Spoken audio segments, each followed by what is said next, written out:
নমস্কার। গল্প একান্তের আরও একটি পর্বে আপনাদের স্বাগত। আজ আপনাদের জন্য থাকছে লেখক শ্রী নারায়ণচন্দ্র ভট্টাচার্যের গল্প সঙ্গীহারা। আমাদের গল্পগুলি কেমন লাগছে কমেন্ট করে অবশ্যই আপনার মতামত জানান। ভালো লাগলে একটি লাইক আর পরবর্তী গল্প শোনার জন্য সাবস্ক্রাইব করতে ভুলবেন না।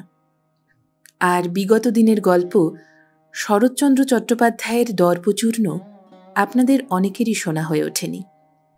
একেবারে নতুন আঙ্গিকে নতুন ধরনে গল্পটি করা হয়েছে। শুনে জানাবেন কেমন লাগলো। আপনাদের মতামত একান্ত কাম্য। সঙ্গে থাকুন, শুনতে থাকুন আজকের গল্প।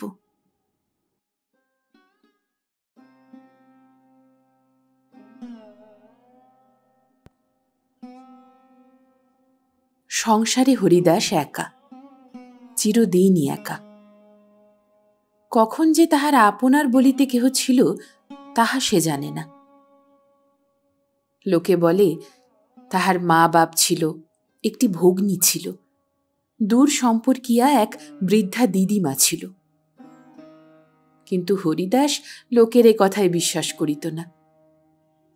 সে ভাবিত, যেমন মেঘমালার মধ্য হইতে এক এক সময়ে অজস্র করকারাশি পতিত হয়, তেমনি সে হয়তো একদিন ওই করকারাশির সহিতই এই নূতনগঞ্জ গ্রামখানির মধ্যে পতিত হইয়াছে, এবং যে প্রাকৃতিক নিয়মে মীন শিশু বা সর্প শিশু লালিত পালিত হইয়া থাকে, সেও সেই নিয়মেই লালিত পালিত হইয়া আসিয়াছে। হরিদাস না জানিলেও আমরা জানি, একসময় তাহার মা ছিল, বাপও ছিল, এবং একটি 3 বৎসরের ভগ্নী ছিল। হরিদাসকে প্রসব করিবার কয়েক দিবস পরেই সূতিকাগারেই মাতা তাহাকে ছাড়িয়া ইহলোক হইতে প্রস্থান করে। তাহার 5 মাস পরে ম্যালেরিয়ার প্রবল পীড়নে মাতৃহীনা বালিকা মাতার অনুসরণ করে। শোকাতুর মদন দাস বহু কষ্টে মাতৃক্রোড় বিচ্ছিন্ন শিশুটিকে পালন করিতে থাকে। কিন্তু 1 বৎসর না যাইতেই কালের ডাকে সেও অনাথ শিশুটিকে একা ফেলিয়া চলিয়া যায়। তারপর হরিদাসের মাতার মাতুলানি আসিয়া তাহার লালন পালনের ভার গ্রহণ করে। তাহার পালনে নানা অভাব ও অনাদরের মধ্য দিয়া সে যখন 5ম বর্ষে পদার্পণ করিল, তখন বৃদ্ধারও কালের ডাক পড়িল। হরিদাসের হাতে 1 গণ্ডূষ জল পান করিয়া বৃদ্ধা হরিনাম করিতে করিতে নয়ন মুদ্রিত করিল।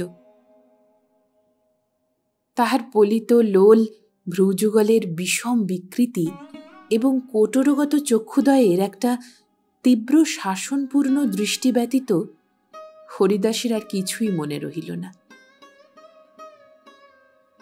বৃদ্ধার মৃত্যুর পর প্রতিবেশীগণের দয়ার উপর নির্ভর করিয়া হরিদাস জীবন ধারণ করিতে লাগিল। কতবার রোগে তাহার জীবন সংশয় হইয়াছে, চিকিৎসা নাই, শুশ্রূষা নাই, তথাপি হরিদাস বাঁচিয়া উঠিয়াছে। ইহা দেখিয়া কেহ কেহ বলিত, যে 3 কুল খেয়ে ব্রহ্মচারী তার মরণ নাই। আবার কেহ বলিত, রাখে হরি তো মারে কে? হরির কৃপাতেই হোক বা নিজের অদৃষ্ট বলেই হোক, এই মাতা পিতৃহীন অনাথ শিশু নানান বাধাবিঘ্ন অতিক্রম করিয়া 11 বর্ষে পদার্পণ করিল। তখন কাহারও গরু চড়াইয়া, কাহারও কাঠ কাটিয়া দিয়া, কাহারও বা বাজার করিয়া হরিদাস জীবিকা নির্বাহ করিতে লাগিল। শেষে তাহার বাপের বন্ধু দিনু বসাক তাহাকে টানিয়া আনিয়া তাঁতের কাজ শিখাইতে লাগিল। তাঁতির ছেলে অল্পদিনের মধ্যেই মোটামুটি কাজ শিখিয়া ফেলিল এবং পেট ভাতায় দিনুর তাঁত বুনিয়া দিতে লাগিল। 2 বৎসর পরে দিনু তাহার 2 টাকা মাহিনা ধার্য করিয়া দিল। হরিদাস পৈতৃক সম্পত্তির মধ্যে পাইয়াছিল একখানি খড়ের ঘর আর একখানি ভাঙা বেহালা। তৈজসপত্র যাহা কিছু ছিল, বৃদ্ধার মৃত্যুর সঙ্গে সঙ্গেই তাহা অন্তর্হিত হইয়াছিল। বহুদিন চালে খড় না পড়ায় ঘরখানি যেন পড় হইয়াছিল। হরিদাস মাহিনার টাকা জমাইয়া তাহার মেরামত করিল, আর মেরামত করিল সেই ভাঙা বেহালাখানিকে। অবসর পাইলেই সে গ্রামের আখড়ায় গিয়া বাবাজিদের নিকট একটু বেহালা শিখিয়া আসিত। সঙ্গীহীন হরিদাস বেহালাখানিকেই আপনার সঙ্গী করিয়া লইয়াছিল।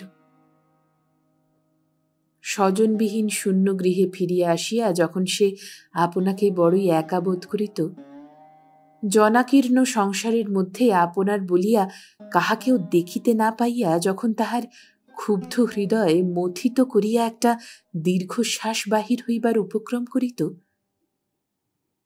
তখন সে সযত্নে বেহালাখানিকে বুকের উপর তুলিয়া লইত। দুই একবার কান তাহার মোচড়াইয়া তারের উপর ছড়ির ঘা মারিত। বেহালা ঝনঝন শব্দে হাসিয়া উঠিত, কোঁ কোঁ পোঁ পাঁ করিয়া কত কথা কহিত। হরিদাস মুহূর্তে সকল দুঃখ দৈন্য শোক বিস্তৃত হইয়া সাহানায় করুণ ঝঙ্কার তুলিয়া গাহিত। আর কতদিন থাকব হরি, নেকামি ঘুরে আধারে, শূন্য হৃদয়ে আসনে যতনে বসাবো কারে, একা কাঁদি একা হাসি, একা চোখের জলে ভাসি, সাধের চোখের জলের মালা, এসো হে পরাই তোমারে। আর কতদিন থাকবো হরি, একা আমি ঘোর আঁধারে।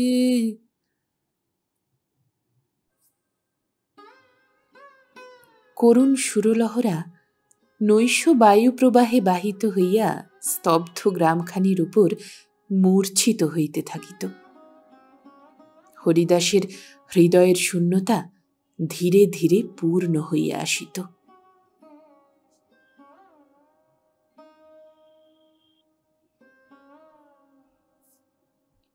সেদিন গভীর রজনীতে হরিদাস যখন বেহালার সহিত আপনার ক্ষুব্ধ হৃদয়ের করুণ উচ্ছ্বাস ঢালিতেছিল, তখন সহসা তাহার সঙ্গীতধ্বনি ডুবাইয়া নিতাই দাসের বাড়ি হইতে তুমুল ক্রন্দনধ্বনি উত্থিত হইল। হরিদাস গান ছাড়িয়া বেহালা ফেলিয়া ছুটিল। গিয়া দেখিল নিতাই দাস প্রায় মাসাধিককাল রোগ যন্ত্রণা ভোগের পর সংসার যন্ত্রণা হইতে মুক্তি লাভ করিয়াছে। তাহার স্ত্রী মাটিতে লুটাইয়া পড়িয়া করুণ চিৎকারে নৈশ গগন বিদীর্ণ করিতেছে, আর 5 বৎসরের মেয়েটি মৃত পিতার পদপ্রান্তে বসিয়া কান্দিয়াই চলিয়াছে। হরিদাস বিধবাকে তুলিয়া সান্ত্বনা দিতে লাগিল। ক্রমে পাড়ার আরো 2-4 জন আসিয়া জুটিল। 5 জনের উদ্যোগে সব কাজ সম্পন্ন হইল। পরদিন বেলা প্রায় 1 প্রহরের সময় সৎকার শেষ করিয়া সকলে ফিরিল এবং শোকার্তা বিধবাকে 2-4টা মিষ্ট কথা বলিয়া যে যাহার ঘরে চলিয়া গেল। কেবল হরিদাস গেল না। এই সময়ে এই অসহায়াকে একা ফেলিয়া সে যাইতে পারিল না।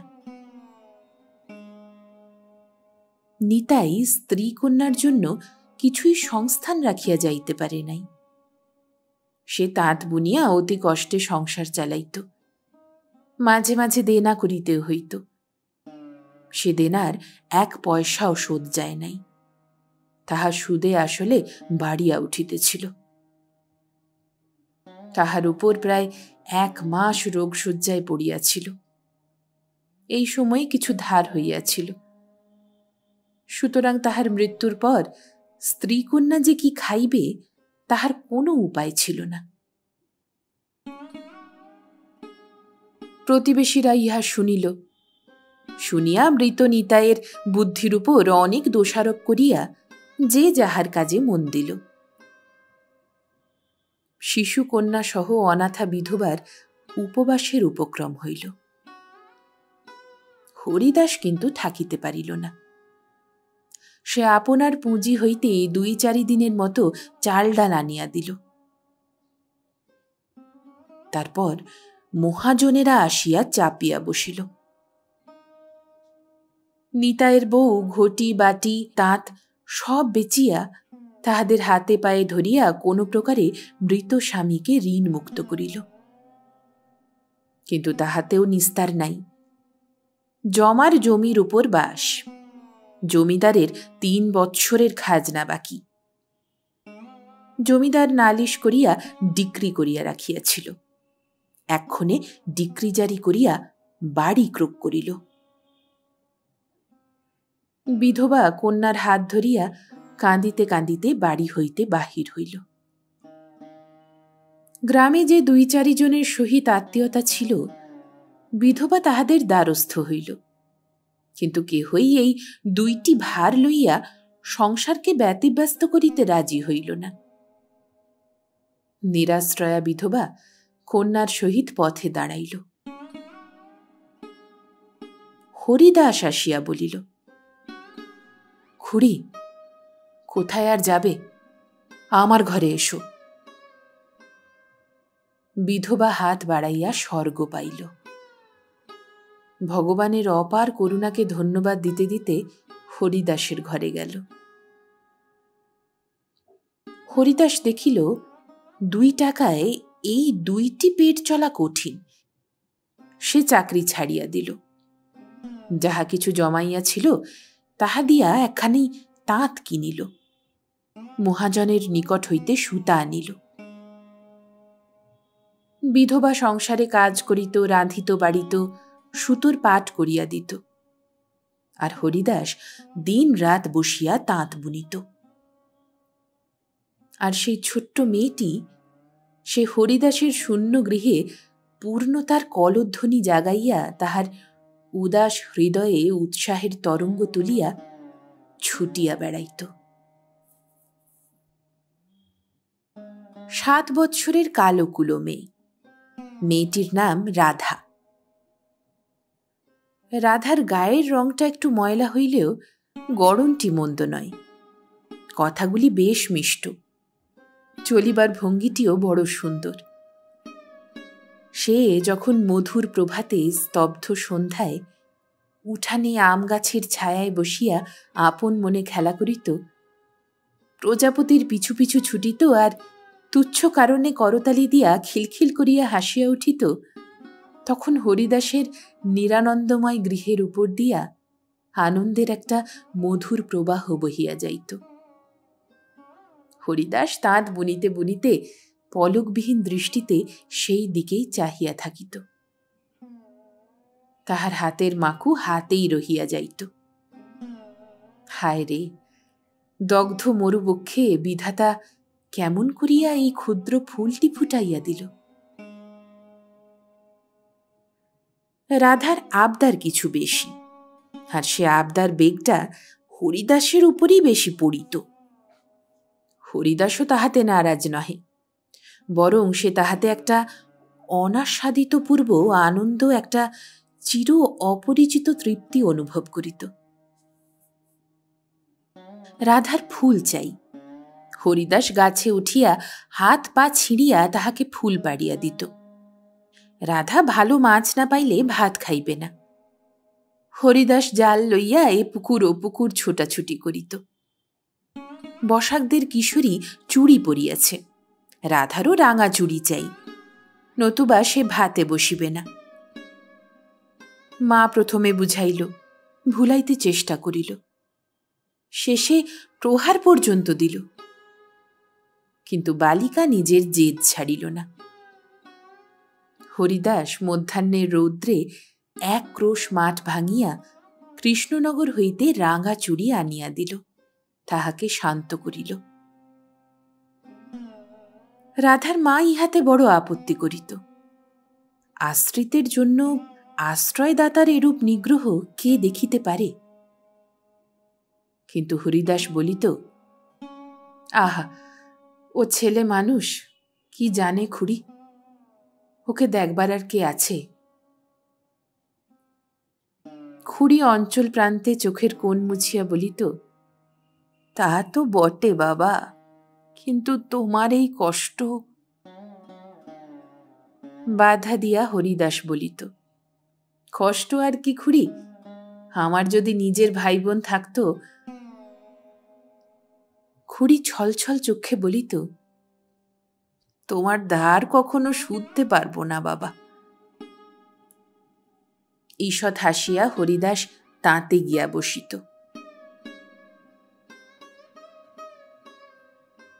নিঃসম্পর্কিয়া বিধবা ও তাহার ছোট মেয়েটির জন্য হরিদাস কেন যে এতটা করিত, তাহা সে নিজেই জানে না। চিরশুষ্ক নদ গর্ভে সহসা বর্ষার প্লাবন পড়িলে সে বুঝি এমনই অজানিত আনন্দে নাচিয়া ওঠে। তমময় বিশাল প্রান্তরে চিরসঙ্গীহীন পথিক সহসা একটি ক্ষুদ্র সঙ্গী পাইলে তাহার নিরানন্দময় অবসন্ন হৃদয়ে বুঝি ক্ষুদ্র সঙ্গীটিকে এমনই আবেগের সহিত হৃদয়ে টানিয়া লইতে চাহে। ভুলুণ্ঠিতা ব্রততী সহসা একটি ক্ষুদ্র অবলম্বন পাইলে বুঝি এমনই অজানিত আনন্দে মাতিয়া তাহাকে সমস্ত হৃদয় দিয়া জড়াইয়া ধরে। এমনই একটা অজ্ঞাত মোহের প্রাবল্যেই বুঝি হরিদাস আত্মহারা হইয়া উঠিয়াছিল। তদ্ভিন্ন আর কোনো আশা বা আকাঙ্ক্ষা তাহার হৃদয়ে ছিল না। হরিদাস শুধু দেখিত তাহার শান্তিশূন্য কঠোর দিনগুলা এখন আর তেমন উদাসভাবে বহিয়া যায় না। জঙ্গলাকীর্ণ উঠানে এখন আর একটা কুটাও পড়িয়া থাকে না। বাহির হইতে আসিয়া তাহাকে আর রুদ্ধগৃহের হাহাকার শুনিতে হয় না। এখন তাহার ক্ষুদ্র গৃহখানি সর্বদা পরিচ্ছন্ন, কলহাস্যে মুখরিত। শুষ্ক হৃদয়খানি স্নেহ ও মমতায় আনন্দে পরিপূর্ণ। সে দেখিত নিদাগ দগ্ধ উপবন বর্ষাবারী সংস্পর্শে নবীন পুষ্প পল্লবে সঞ্জীবিত হইয়াছে। চিরশুষ্ক উত্তপ্ত মরুবক্ষে নন্দনের কমনীয় স্ত্রী ফুটিয়া উঠিয়াছে। এমনই ভাবে দিন কাটিতেছিল। সহসা একদিন রাধার মাতা হরিদাসের শান্ত হৃদয়ে আশার একটা তরঙ্গ তুলিয়া দিল। একদিন রাধার মাতা গৃহাগতা কোনো প্রতিবেশিনীর নিকট হরিদাসের গুণ কীর্তন করিতেছিল। উত্তরে প্রতিবেশিনী বলিল, আহা, হরিদাস চিরদিনই বড় ভালো ছেলে, ভগবান ওকে ভালোই রাখুন, ও তোমাদের জন্য কি না করেছে। রাধার মা বলিল, সে কথা দুবার বলতে দিদি, হরিদাসের ধার আমি কখনো শুধতে পারবো না। এখন ওর হাতে মেয়েটাকে সঁপে দিতে পারলেই আমি নিশ্চিন্ত হই। হরিদাস তাঁত বুনিতেছিল। কথাটা তাহার কানে গেল। তাহার বুকের ভিতরটা কেমন করিয়া উঠিল। হাতের মাকু বড় ঘন ঘন চলিতে লাগিল। ওদিকে টানার 2 গাছা সুতা ছিঁড়িয়া গিয়াছে, তাহাতে তাহার লক্ষ্য নাই। হরিদাস ডাকিল, রাধে, একটা পান সেজে নিয়ে এসো তো। রাধা কহিল, তুমি আগে গল্প বলো। পান না দিলে আমি গল্প বলবো না। তবে আমিও পান দেব না। কখনো দেবে না? কখনো দেব না। কখনো না? কখনো না। হরিদাস মুখটাকে একটু গম্ভীর করিয়া বলিল, তবে আমি আর তোমার সঙ্গে কথা কব না। রাধার ঠোঁটের উপর দিয়া একটু হাসির তরঙ্গ খেলিয়া গেল। বলিল, কখনো কইবে না? কখনো না। হরিদাস মুখ ফিরাইয়া গম্ভীরভাবে আপনার কাজে মন দিল। রাধা ধীরে ধীরে তার কাছে গিয়া পাশে দাঁড়াইল। হরিদাস সেদিকে ফিরিয়া চাহিল না। রাধা এক গাছা সুতা ছিঁড়িয়া দিল। হরিদাস তাহাতে গাঁট দিয়া লইল। আবার সুতা ছিঁড়িল। আবার হরিদাস গাঁট দিল। এইভাবে চলিতে থাকিল। হরিদাস একসময় গম্ভীর স্বরে বলিল, দেখো, এবার সুতো ছিঁড়লে ভালো হবে না। রাধা খিলখিল করিয়া হাসিয়া করতালি দিতে দিতে বলিল, এই তো কথা কয়েছ। হরিদাস তাহাকে ধরিতে গেলে রাধা ছুটিয়া পলাইল। একটু পরেই পিছনের জানালার ভিতর দিয়া একখিলি পান আসিয়া হরিদাসের কোলের উপর পড়িল। হরিদাস পিছন ফিরিয়া চাহিল। রাধা একটি ছোট্ট কিল দেখাইয়া পলাইয়া গেল। রাধা এখন আর নিতান্ত ছোট মেয়েটি নয়, 11 বর্ষীয়া বালিকা। সে এখন কেবল খেলাধুলা লইয়াই ব্যস্ত থাকে না, সংসারের অনেক কাজকর্ম করে। সুতা ফিরায়, হরিদাসকে পান সাজিয়া দেয়, তাহার বিছানা পাড়ে, তাহার সহিত বাল্যসুলভ ঝগড়া করে। আবার সন্ধ্যার সময়ে হরিদাসের সম্মুখে মাদুর পাতিয়া শুইয়া গল্প শুনে। হরিদাস তাঁত বুনিতে বুনিতে গল্প করে। বালিকা তাহাই শুনিতে শুনিতে ঘুমাইয়া পড়ে। শ্রান্ত হরিদাস প্রদীপের অস্পষ্ট আলোকে এক একবার তাহার সুপ্ত মুখখানি দেখিয়া অশ্রান্তভাবে রাত্রি দ্বিপ্রহর পর্যন্ত কাজ করিতে থাকে।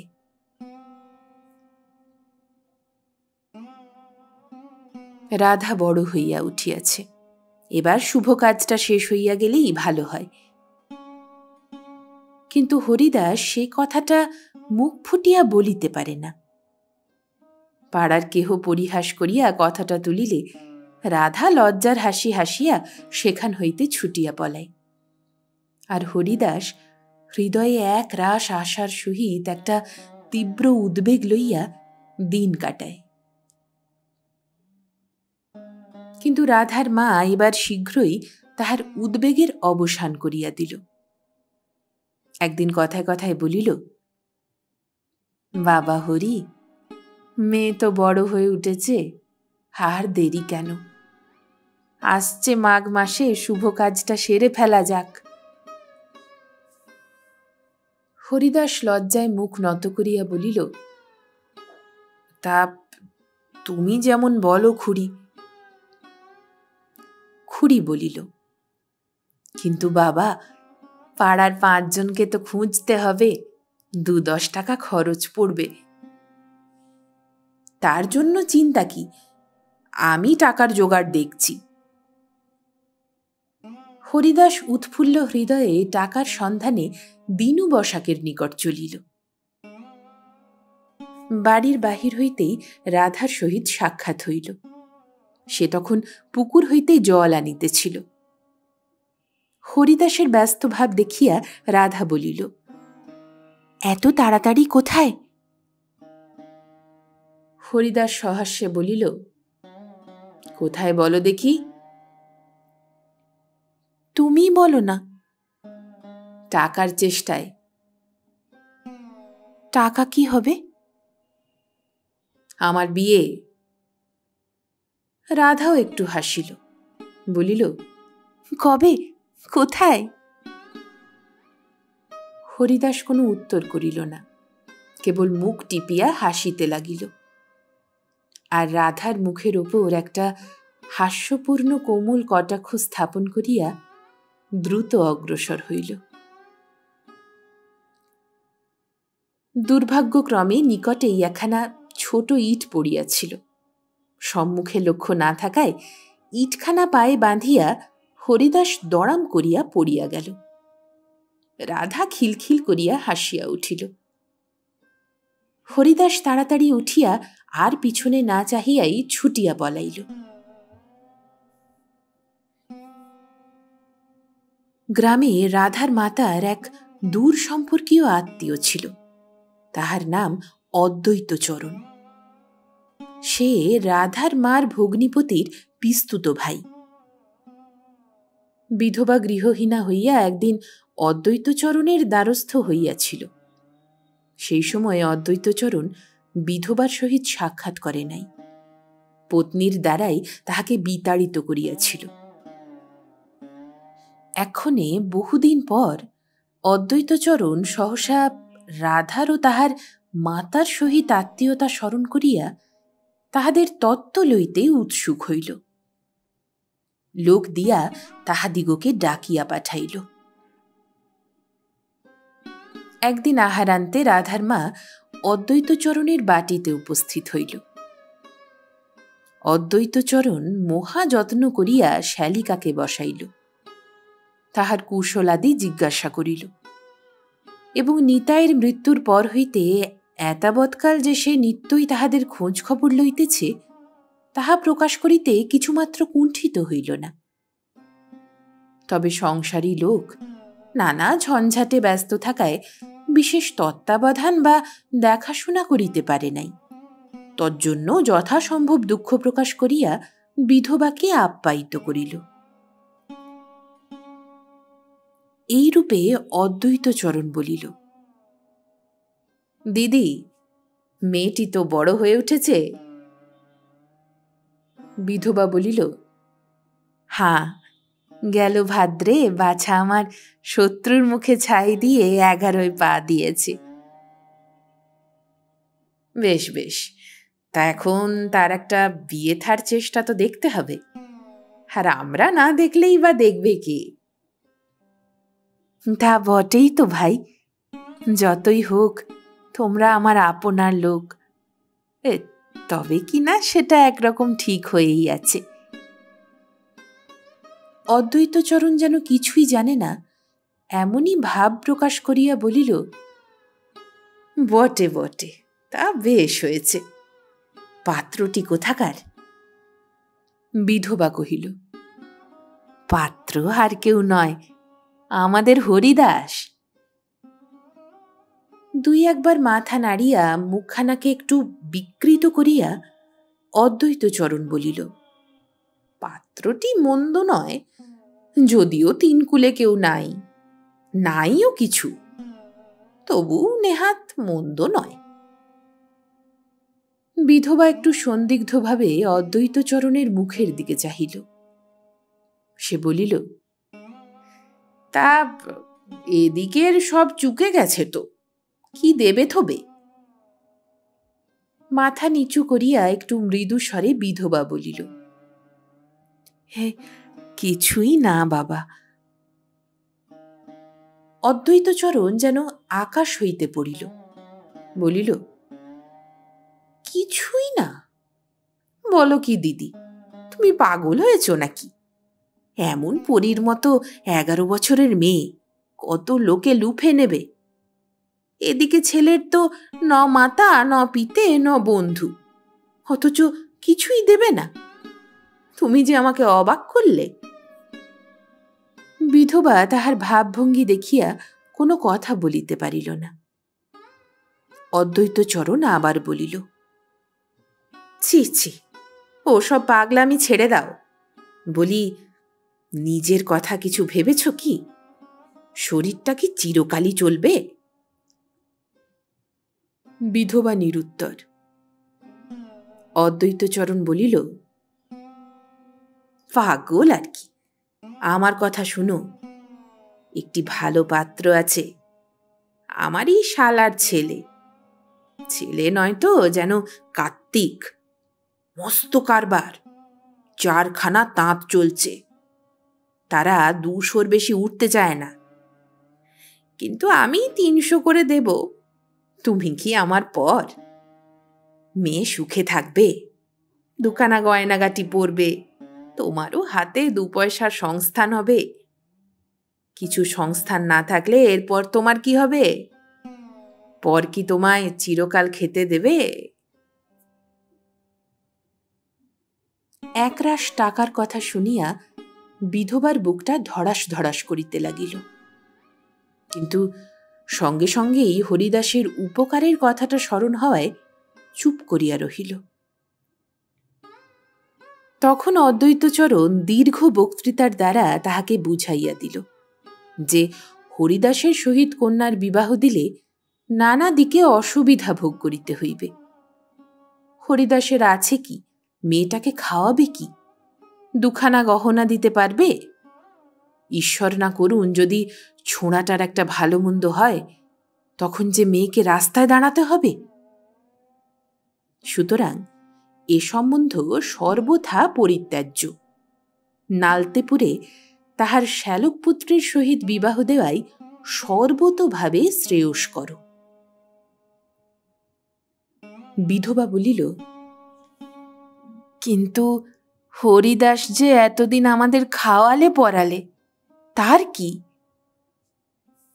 অদ্বৈতচরণ বলিল, আর তুমি যে এতদিন তার সংসারে দাসীর মতো খাটলে, তার কি? আমি তোমার ভালোর জন্যই বলছি, যাতে তোমার হাতে 2 পয়সা আসে, তোমাকে পরপ্রত্যাশী হতে না হয়, তাই আমার ইচ্ছা। তুমি যে আমার আপনার লোক, তোমার ভালোতে আমারই ভালো, তাছাড়া আমার এতে কোনো স্বার্থ নাই। সংসারে অদ্বৈতচরণের ন্যায় অনেক নিঃস্বার্থ পরোপকারী আছেন, এবং কার্যক্ষেত্রে তাহাদেরই জয় জয়কার হইয়া থাকে। অদ্বৈতচরণের ক্ষেত্রেও তাহাই হইল। শেষে স্থির হইল অদ্বৈতচরণের কথা মতোই কার্য হইবে, এবং বিধবা হরিদাসের গৃহ ত্যাগ করিয়া আসিয়া তাহার গৃহেই কর্ত্রীর ন্যায় বাস করিবে। রাত্রিতে হরিদাস যখন ভাত খাইতে বসিয়াছিল, তখন রাধার মাতা কাছে বসিয়া ধীরে ধীরে বলিল, বাবা হরিদাস, একটা কথা বলবো? বলো না খুড়ি। কিছু মনে করবে না তো? একটু বিস্মিত হইয়া হরিদাস বলিল, মনে আবার কি করব? রাধার মা বলিল, বাবা, আমার একান্ত ইচ্ছা যে মেয়েটাকে তোমার হাতেই দিই, কিন্তু অনেকে বলে এত বড় মেয়ে অন্যত্র করলে কিছু পেতে পারি। হরিদাস স্তম্ভিত হৃদয়ে খুড়ির কথা শুনিতে লাগিল।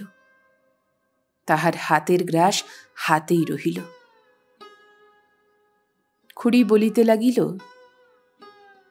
এই নালতেপুরে একটি ছেলে আছে, খুব বড় ঘর, 300 টাকা দিতে চায়, মেয়েকে গয়না গাঁটিও দেবে। তা বাবা, আমি বলি কি, তুমি আমাদের জন্যে অনেক করেছ, আমি 100 টাকা ছেড়ে দিচ্ছি, তুমি 200 দাও, আমি আসছে মাসে কাজ শেষ করে ফেলি। একটা দীর্ঘ নিঃশ্বাস ত্যাগ করিয়া হরিদাস বলিল, 200 টাকা? এত টাকা কোথায় পাবো খুড়ি? আমার হাতে 1 পয়সাও নাই। খুড়ি কহিল,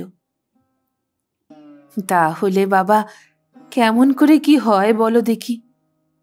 আমারও তো শেষের একটা সংস্থান চাই।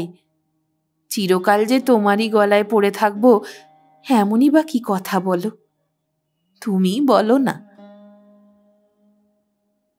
হরিদাসের বুকের পাঁজরগুলা মড়মড় করিয়া উঠিল। স্থির দৃষ্টিতে খুড়ির মুখের দিকে চাহিয়া বলিল, আমার কিছু বলবার নাই খুড়ি, তুমি যদি ভালো বলে মনে করো, রাধা যদি সুখে থাকে, তাহলে সেইখানেই। হরিদাস আর বলিতে পারিল না, তাহার স্বর রুদ্ধ হইয়া আসিল। খুড়ি প্রদীপটা উস্কাইয়া দিয়া একগাল হাসিয়া বলিল, তুমি যে এতে রাজি হবে তা আমি জানি। তোমার মতো ছেলে কি আজকাল পাওয়া যায়? হরিদাস কোনো প্রকারে আহার শেষ করিয়া উঠিয়া গেল।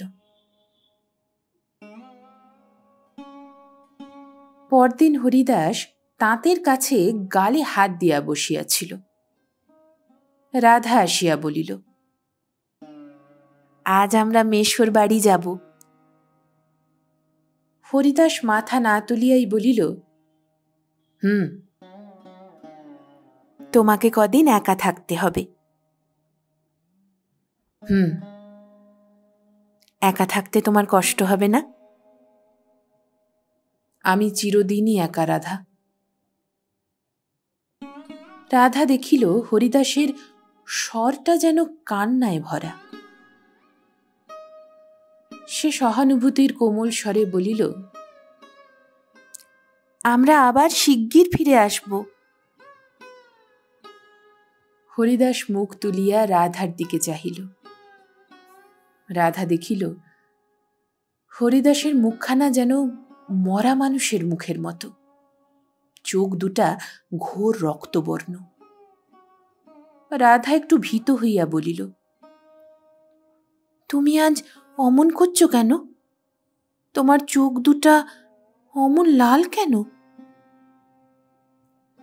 মুখ নামাইয়া হরিদাস বলিল,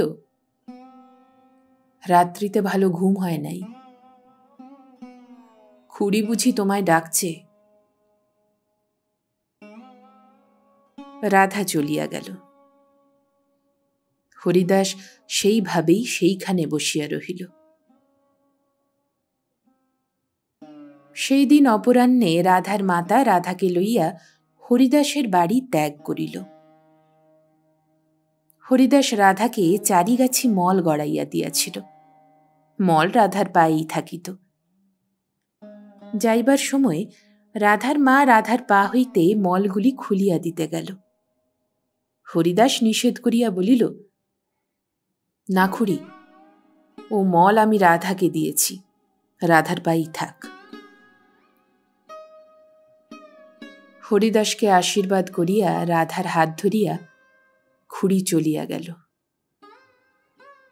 হরিদাস স্পন্দহীন হৃদয়ে স্থির শুষ্ক দৃষ্টিতে সেই দিকেই চাহিয়া বসিয়া রহিল।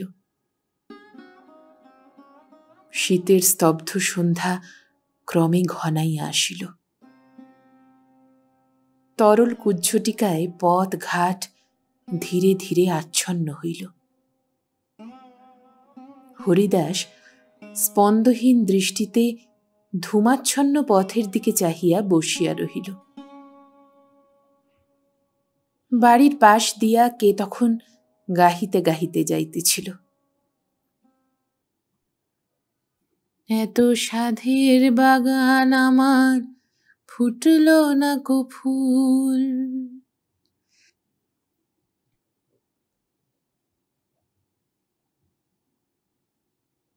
আপনারা শুনছিলেন লেখক শ্রী নারায়ণচন্দ্র ভট্টাচার্যের কলমে গল্প সঙ্গীহারা। পরবর্তী গল্পের জন্য শুনতে থাকুন গল্প একান্তে।